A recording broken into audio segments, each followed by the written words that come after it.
Workers in New York State who rely on tips are getting a raise this week. The minimum wage for tipped workers is jumping from $5 to $7.50 an hour. News 4's Dave Graber has more on what this means for consumers, workers, and restaurant owners. Dave? Well, Jackie, what it means is an increase in cost for everyone, for the restaurant owner and for the customer. So if you're planning on hitting the town in 2016, expect to pay more. Cantina Loco, an Allentown staple, is packed on a dreary Tuesday night. But just 2 days from now, diners at Cantina and restaurants all across New York will be paying more thanks to a state law that goes into effect December 31st.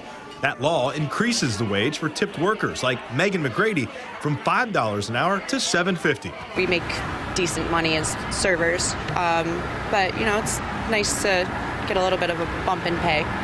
Then she said she began to think about it in another way as the fallout from her bump in pay is passed down to the customer. It's kind of like, people know about this. They might, be a little bit more apt to not tip as well or as much. Prices will be going up in the near future at Mike Andruszewski's restaurants. Besides Cantina, he's a partner at Bourbon and Butter, Topo, and C-Bar. It's a big increase in the cost of our business expenses. The servers have been making $5 an hour plus very generous tips for a long time, and this instantaneously puts up our dining room labor cost up by about 50%. And in an industry that has traditionally low profit margin when it comes to food, that's just too much to absorb. It's very tight as it is, especially in a lower price place like Cantina Loco.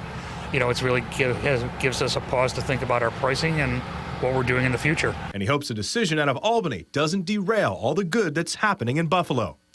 Come on out and enjoy yourself. Buffalo's on such a huge upswing. One more bump in the road isn't going to hurt us. Well, some have said the new state law could do away with tipping altogether. Mike says he doesn't think that's much of a possibility in Western New York. And like Mike, many restaurant owners now in our region are crunching the numbers, trying to figure out how they'll keep customers amid such steep increases. Reporting live in the studio, Dave Graber, News 4 at 11.